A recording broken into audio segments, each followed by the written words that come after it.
We see that our use of communication, of wireless communication, is growing exponentially. So we're going to 6G networks. We just rolled out 5G, the fifth generation of networks. More and more communication means that we need to connect all these cell towers. So there's a huge backbone. We also want to reach out to remote areas. And one way of doing that is not by using the radio spectrum, not by using optical fibers, but using a laser beam. Devin Brinkley, you're with Taara, used to be a company with Alphabet, or is with Alphabet, the Google organization. Mm-hmm. You're in this market of providing internet access, anywhere, everywhere, even in the dense cities. Yes.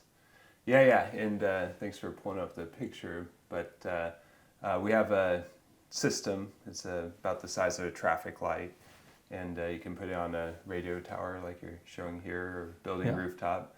But anywhere that you can get line of sight to remote location and essentially use it for extending a network. And you can go up to 20 kilometer distance, 20 gigabits per second, and just the power of an incandescent light bulb, so very low And power. the effort of putting that up is just someone climbing a tower. Did you climb a tower yourself? No, they won't let me do that. But no, and that's kind of the key appeal of it, is that it's something that you could set up in a matter of hours, where fiber would take months to get the permitting, dig the trenches, or even aerial fiber. It takes quite a bit of time to get that set up. Long time when I did my education here at Eindhoven University of Technology, we learned that 70-80% of the cost of the network at those days was in the copper wires. Mm-hmm. So it was the last meters, the last mile to the final subscriber. We replaced that by wireless links, but more and more that wireless interconnects are also migrating deeper into the network. Exactly. Because there's a huge bandwidth there. Exactly, yeah, and that's what we've been pushing on, is to get further and further into the network. And starting off, we're middle mile solutions, so a lot of times, like we were saying, extending the network of maybe connecting a rural community, and then you get to this tower, and then from there you could distribute with RF solution or fiber to the end home, or in urban locations, going from like data center to maybe a multi-dwelling unit. Then you could distribute, same thing, RF or do PON to the end units. Yeah. But we're trying to push further and further, so getting closer and closer to the last mile. And so the products, closer and closer, but you're still proud of covering 20 kilometers. Now, technically speaking, I can imagine that the marketing people in your organization would be very happy, because the longer the distance, the better.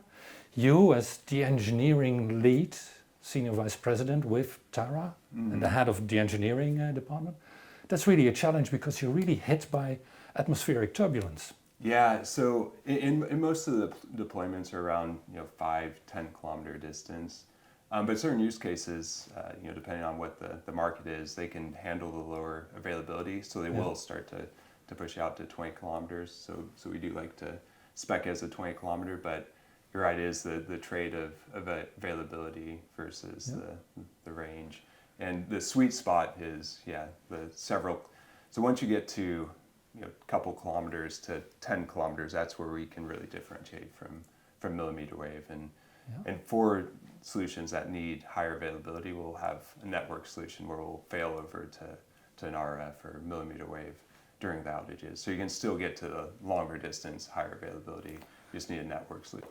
So that availability is really a technical challenge. Mm-hmm. The telecommunication companies like 5 nines, 99.999% of uptime. That's just a couple of minutes per month or so, if I translate it. Yeah. And that is a challenge with these conditions. So can you sell your product in that telecommunication world?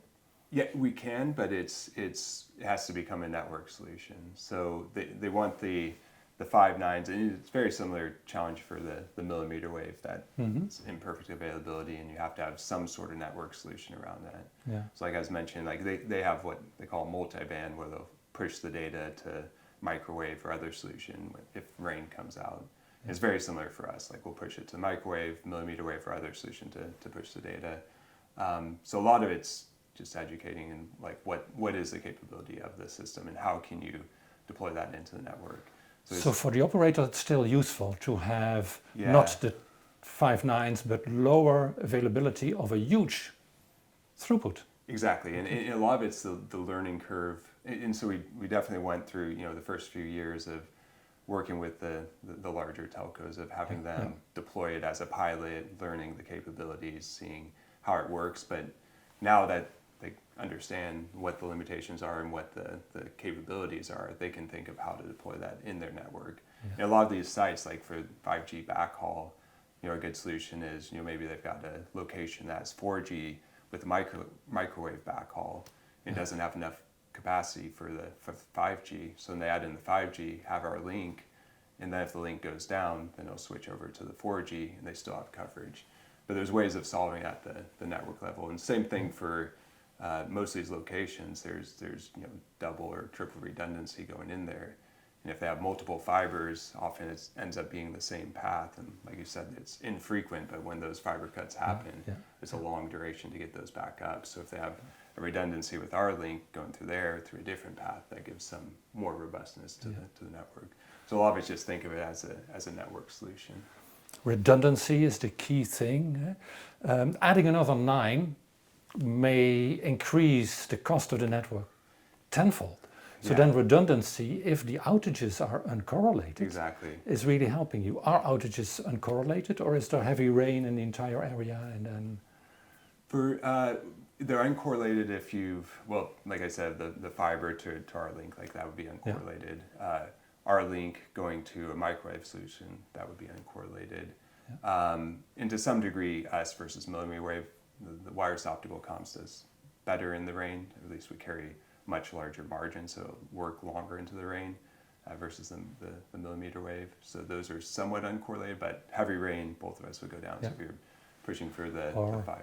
Heavy fog, as our friends in Berlin, Fraunhofer said, RF suffers from rain, light suffers from fog, and that is pretty uncorrelated. Exactly. Or anti-correlated. Exactly. So that works well. And then for spatial diversity, like you're saying, if the rain comes in and you have a lot of links configured in a mesh, that spatial correlation, there's still some correlation there. So you really have to think about like the distance of those, and typically pair up like a microwave or other solution somewhere in that mesh configuration. So you make your links as good as possible. Make them as good. With a lot of engineering effort. Yeah. You have in the company. Now you're invited here in the Eindhoven region at the big summit, the Photonics Integrated Circuits, and they gave you the title A Success Story of So where is the secret? Where is the success? How are you using photonics to improve this? Isn't it just moving lenses and staying in focus? Yeah, I mean, first the success has been on just the wireless optical communication side of getting that product deployed and scaling that. So that's been a huge challenge and huge effort, and just getting to that point's been a big success we're excited about.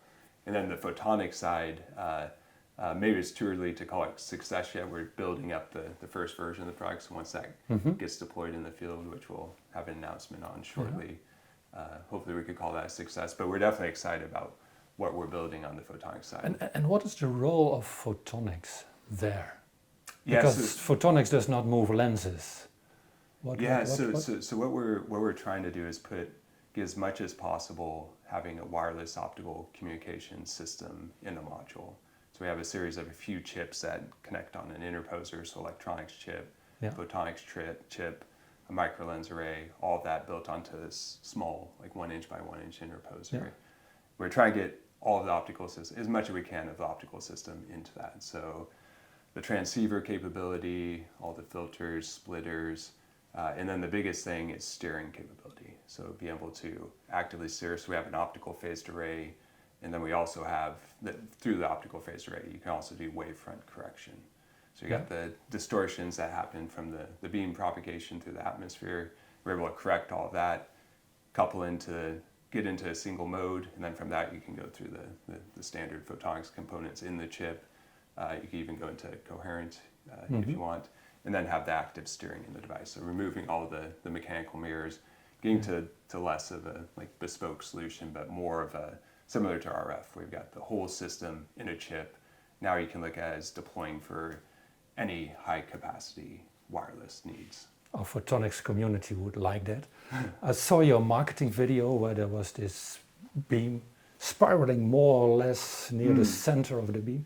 So Yeah. that is nothing mechanical. It's all photonics, steerable beams in the chipset. Yeah, so current product's all mechanical. So what we have in the field, it has two different steering mirrors that are both mechanical, and the two of those work together, complement each other. So we have one that's a lower frequency, larger steering range, and that actually helps a lot with the deployment. It goes plus minus 3 degrees, so you can easily mount it on the tower. It has a camera in there, so you can see where it's aligned to. You can visibly see where the target is, quickly align the system, lock it. But otherwise, it's just doing slow drift bias adjustment. And then there's a second smaller MEMS mirror that's doing the fast adjustment. And the two of those complement each other, and that's the current system. So what we're moving towards is all of that functionality integrated into the chip that's integrated into the module. So it'll all be solid state steering. There is the first version of the product will have the coarse adjustment will still be done with a mirror, but in the end, we want to get to where it's chip-to-chip communication, all active steering done in those chips. And that is your largest engineering exercise, challenge. I don't hear you say higher and higher bit rates, but integrating cost down and... Yeah, that's been the biggest focus challenge is simplifying the system so it's more ubiquitous use, but really pushing down the complexity of the system. But the data rates, current markets, 20 gigabits is adequate. There's other markets that we're looking at that will go to higher data rates for, but that step in that development's less and of an that's effort. apparently not the first next thing on the roadmap. Not the next thing, yeah. Now, welcome here at Eindhoven University of Technology. Yeah, well, thank full you. of academics. Yeah. It's beautiful. Is cost down as much a scientific challenge as going for higher bit rates? I guess with all that adaptive steering and making that into one chip, you also run in things that are really academic or scientific adventures to go into. Yeah, I would say the cost down's been the core engineering focus and more of the challenge for what we're building right now. But you still say it's the engineering focus. Is it just a matter of engineering tweaking focus. here and there and getting some sense out of it? Or do you also see breakthroughs that need to be addressed there? Breakthroughs, yeah. And that's why we're focused on this photonic chip. Yeah. That the core focus is of that is getting to this lower complexity, lower price point. You've given a keynote speech here at the Big Summit. I guess you also had a message for the academic community and all the visitors there. What would you love to see come from the academic research world? Yeah, I mean, the main thing is just exposure of wireless optical communication. Like you and I think both have been excited by this industry, but I don't feel it has the general attention and interest based on the potential that it has. So I think more people getting excited about it, interested in working in this field would be the main thing for me. Yeah, and it's great to see that a company like Taara is really making it happen. You have your products in the market. Yes. Was it also very much in the interest of Google, of Alphabet, or was it a kind of thing that happened by accident and the company said, well, you go your own way? Oh no, it was this was fully supported by Google for the 7 years we were there, and Google's still very optimistic on the technology. Yeah. It was always the goal to get to the point where we could separate out, become our own company. But that's what Google X was set up as. It was innovation center, where it's run like a bunch of small startups where it's supporting you, helping you build, get the infrastructure in place so you can separate out and validate the market and start to grow. I've worked for a large multinational myself, and when there was a talk about a spin out, then always the team of that spin out needed to come up with hockey stick curves, and as long as there was 100 million in 3 years, it was okay. Yeah. Is that the same feeling that you have? Do you need to grow this fast, or is it a market where you have to find your way, and as long as you can get going, that is fine? Or the investors definitely took Google X was very careful about this, but definitely took the mindset of Google X in terms of this being long-term development effort. And So really there are look at investors who are not looking for it's not immediate as fast. return of investment. I would say that it's Yeah. like we're definitely focused on the current product, productizing it, growing that, scaling it, and we're in a good spot because of that. We have this current product and we have the next generation, so we don't have. It's not all just looking at the next generation. So you can build a little bit of space of building the revenue with the current product while the next generation product's still in development. So that definitely helps, but it's definitely taking a long-term view just based on the upside that we see and the investors see. Did I also hear you say that you rather run your company where you pay for your R&D by selling products, being there in the market, getting the feedback, rather than blowing a bubble? Yeah, I mean it's been great for us, like having the current product out there, really understanding the needs and the problems from the customer side, and then feeding that into the next gen development. Because the PIC development itself is a long-term development. It takes some time to get out there. So that's really helped refine like how we look at what we're building for the PIC and how to time it appropriately. But yeah, having the current product out there, understanding the market has been a huge asset for us. Devin Brinkley, the technical lead of Taara, a company of Alphabet, and rolling out worldwide laser beams, wireless optical beams that make 6G feasible. Denser networks, higher throughputs, and this is an essential part of it. Thank you very much for being here in Eindhoven. Yeah, thank you.